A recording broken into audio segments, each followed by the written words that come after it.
இலவசம் வேண்டாங்க. நல்லபடியாக ஆட்சி பண்ணி நல்ல விலைவாசியை குறைச்சி மக்களுக்கு நல்லது பண்ணாலே போதும். இலவசன்றது எது வேணால் விலைவாசி ஏற்றி இறக்கிறது பிரச்சனை இல்லை. மக்களுக்கு வந்து நல்ல பயன்படுற ஒரு இது தான் வேணும், ஆட்சி தான் வேணும். நல்லா விலைவாசி கம்மி பண்ணால் பரவாயில்ல. விலைவாசி கம்மி பண்ணணும், அவ்வளோதான். முக்கியமாக மகளிருக்கு பாதுகாப்பு தரணும், பாதுகாப்பு தரணும். எதையுமே இலவசன்றது வேணாண்ணா. எங்களுக்கு வேண்டியது பெட்ரோலு, அத்தியாவசிய பொருள், மளிகை ஜாமான், எண்ணெய் பொருள்லாம் அப்போ 100 இப்போ 200 பெட்ரோல் இப்போ 110 எல்லாத்தையுமே கம்மி பண்ணாலே போதும். எதுவுமே இலவசம் எல்லாத்தையும் கம்மி பண்ணிட்டு இலவசன்றதை எடுத்துகிட்டு பொருளோட விலைவாசியை கம்மி பண்ணாலே போதும். அதுவே நம்ம வாழ்வாதாரத்தை உயர்த்தும். வேணாம், சுத்தமாக இலவசம் வேணாம். கல்விக்கோ மருத்துவத்துறைக்கோ எதோ நீர் இதோ வசதியோ செஞ்சு கொடுத்தா போதும். இலவசமே வேணாம். பஸ் பேர்லாம் எதுக்கு? குட்டிச்சோறு ஆக்குறாங்க நாட்டை. கடன் வருது.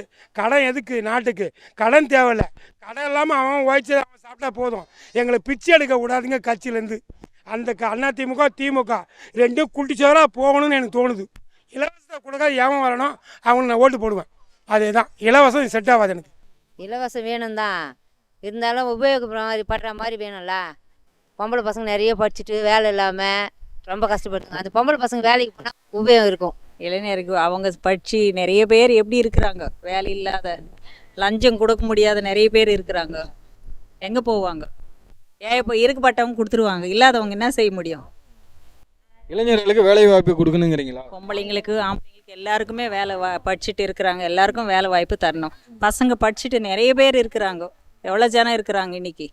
40 வயசுக்கு மேலே வர இது வேணாம் யாரும். இளைஞர்கள் வரணும், அவ்வளோதான்.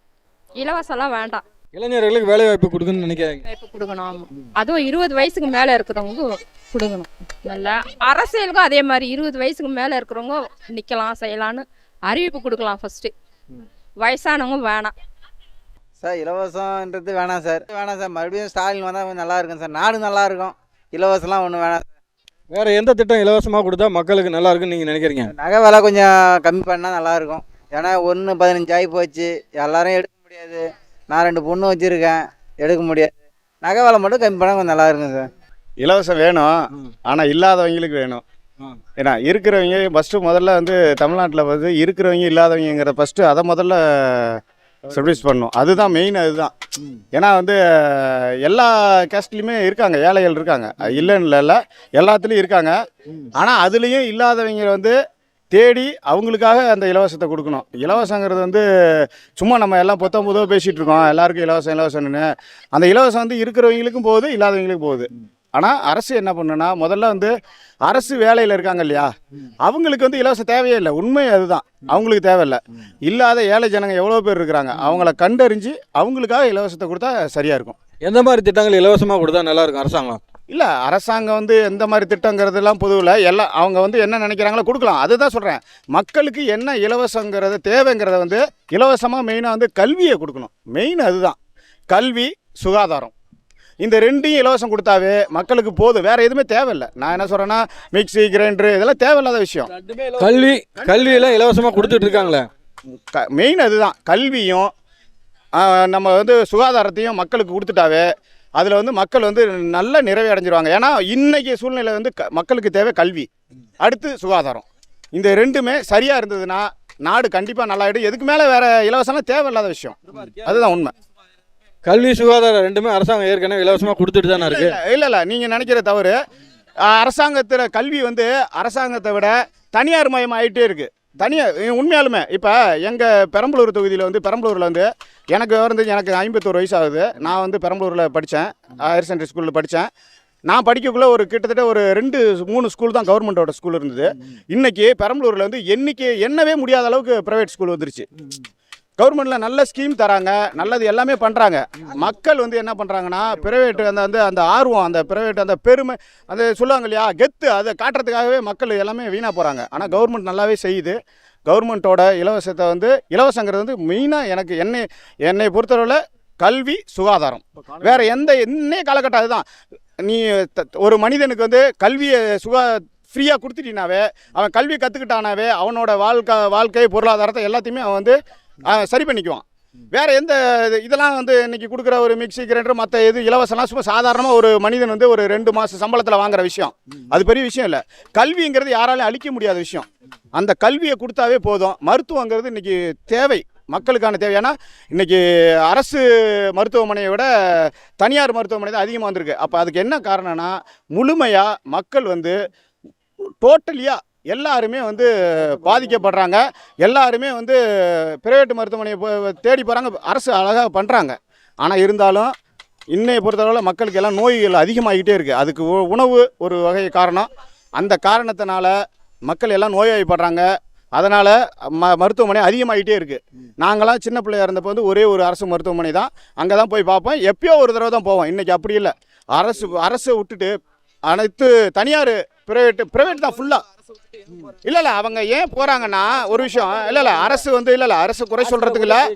அரசில் வந்து ஒரு சில விஷயங்களில் வந்து இன்றைக்கி எங்கள் மாவட்டம் பெரம்பலூர் மாவட்டம், அந்த பெரம்பலூர் மாவட்டத்தில் வந்து அரசு மருத்துவமனை தலைமை மருத்துவமனை இருக்குது. அதில் எவனா ஆக்சிடென்ட் ஆகி பிரச்சனை ஆகிடுச்சுனாக்கா அவனை முடியாத நிலைமைக்கு திருச்சிக்கு தான் கொண்டு போகிறாங்க. எங்களுக்கு பெரம்பலூருக்கு கிட்டத்தட்ட ஒரு 15 வருஷத்துக்கு முன்னாடியே மருத்துவக் கல்லூரி அறிவிச்சாங்க. டிஎம்கே பீரியடில் அறிவிச்சாங்க. இன்ன வரை மருத்துவக் கல்லூரி துவங்கலை. ஏன்னா தனலட்சுமி சீனிவாசன் மருத்துவக் கல்லூரி அங்கே இருக்குது. இது பிரைவேட்டை வந்து ஊக்குவிக்கிறதனமாக கவர்மெண்ட்டுக்கு மருத்துவக் கல்லூரி கொண்டு வர மாட்டேங்கிறாங்க. இதை அறிவிச்சதே டிஎம்கே பீரியடு. ஆனால் இன்ன வரை மருத்துவக் கல்லூரியே இல்லை. நாங்கள் ஏதாவது சீரியஸான விஷயம்னா நாங்கள் சீரியஸான விஷயத்துக்கு பெரம்பலூரை தாண்டி எங்களால் முடியாத விஷயத்துக்கு உடனே அவங்க என்ன பண்ணுறாங்கன்னா லெட்டர் எழுதி திருச்சிக்கு போங்க அப்படின்னு சொல்லிடுறாங்க. அப்போ நாங்கள் எல்லாத்துக்குமே தேவை திருச்சிக்கு தான் போகிறதா இருக்குது. அப்போ பெரம்பலூர் மாவட்டமாக இருந்து எந்த பிரயோஜனமும் கிடையாது. மருத்துவக் கல்லூரி அறிவிச்சும் பிரயோஜனம் கிடையாது. அதனால் ஒரு மாவட்டமாக இருக்குதுன்னா எந்த மாவட்டத்தில் பெரம்பலூரை நான் பொதுவாக சொல்ல, ஒரு திட்டத்தை அறிவிச்சா அது அரசு வந்து கவனத்தில் எடுத்து ஒரு 5 வருஷத்துக்குள்ளார அவங்களோட பீரியட் முடியத்தில் அதிமுக இருந்தாலும் சரி திமுக இருந்தாலும் சரி ஒரு திட்டத்தை அறிவிச்சா அவங்களோட ஸ்கீம் அந்த அவங்களோட வருடங்கள் 5 வருஷம் முடியறதுக்குள்ளார அதை முடித்து மக்களுக்கான பயனை கொடுத்தாங்கன்னா ரொம்ப நல்லதாக இருக்கும். காலனிக்கு இப்போ 40 வருஷமா பட்டா இல்லாத இருக்குங்க சார். இல்லாத இலவசமாக கொடுக்குறேன்னு ஏமாற்றிக்கிட்டே இருக்காங்க 2 பீரியட்லேயும். ஆனால் இது வரைக்கும் நாங்கள் போய் இது திருச்சியில் கலெக்டர் ஆஃபீஸில் போய் மனு கொடுத்துக்கிட்டு தான் இருக்கோம். ஊர்லேயும் இது மீட்டிங் போடுறாங்க, கொடுக்குறாங்க. ஆமாம், ஆனால் இன்னும் கொடுக்கவே இல்லைங்க. நாங்கள் இப்போ லைட்டு சர்வீஸ் எல்லாத்துக்கும் ஆனால் இது கரண்ட் பில்லு எல்லாமே கட்டிக்கிட்டு தான் இருக்கோம். ஆனால் இது வரைக்கும் எங்களுக்கு பட்டாவே இன்ன வரைக்கும் கொடுத்ததே இல்லை. அதுதான் இப்போ எங்களுக்கு மெயினாக வேணும். குடியிருக்கிறதுக்கு எந்த ஒரு அத்தாட்சியும் கிடையாது. இப்போ நாங்கள் எப்படி இருக்கிறதுன்னு தெரியலங்க சார். இப்போ அரசாங்கம் வந்து இலவசத்துக்கு பதில் வேறு ஏதாவது திட்டங்களை கொடுத்தா நல்லா இருக்குன்னா எந்த திட்டம் கொடுத்தா நல்லா இருக்கும்? எங்களுக்கு வந்து இப்போ வந்து இந்த திட்டத்தில் வந்து எங்களுக்கு இலவசம் வீட்டு பட்டா தான் கொடுக்கணும், வீட்டு மனை பட்டா. அவ்வளோதான் எங்களோட இது. இலவசம் கண்டிப்பாக வேணும். இது மக்களுக்கு ரொம்ப நல்லதாக இருக்கும். நம்ம எப்போதுமே மேலே உள்ளவங்கள மட்டும் யோசிக்கக்கூடாது. நம்மளோட கீழே உள்ளவங்கள பற்றி யோசிக்கும் போது நிச்சயமாக இலவசம் வேணும், கண்டிப்பாக வேணும். அது யார் செஞ்சாலும் பரவாயில்ல சார். இலவசத்தை விட படிப்போம் மருத்துவத்தையும் ஃப்ரீயாக கொடுத்தா போதும் சார். யார் வந்தாலும் சரி கல்வியும் மருத்துவத்தை மட்டும் ஃப்ரீயாக கொடுத்தாங்கன்னா வேறு எதுவுமே தேவையில்லை. எல்லாத்தையுமே சிபிஎஸ்சின்றாங்களா சார்? சிபிஎஸ்சின்னு எல்லா போர்டு எல்லாருக்குமே ஒரு மாதிரியாக இருக்கட்டும். எக்ஸாம் மட்டும் நீட்டு ஜேஇன்னு எல்லாம் காமனாக மாற்றி வைக்கிறாங்க. படிப்பு மட்டும் வேறு வருது. அது எப்படி சார்? 3 போர்டு இருக்குது. எல்லோரும் ஃப்ரீயாக இல்லையே. எல்லோரும் ஃப்ரீயாக இருந்தால் எந்த இலவசமே தேவையில்லையே.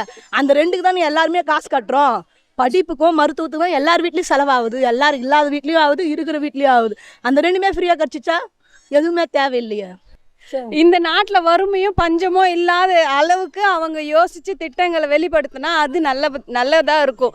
நிறையா வறுமையை ஒழிக்கிறோன்னு சொல்கிறாங்க. ஆனால் இன்ன வரைக்கும் பசியும் பஞ்சமும் தீரல.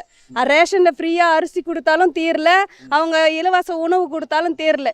தேடி கண்டுபிடிச்சி மகளிருக்கு இலவசம் அதுக்கு இலவசம்னு கொடுக்குறாங்களே தவிர எங்கே பசியோட மக்கள் இருக்கிறாங்களோ அவங்கள தேடி சாப்பாடு போனால் அது பெஸ்ட்டான விஷயமா இருக்கும்.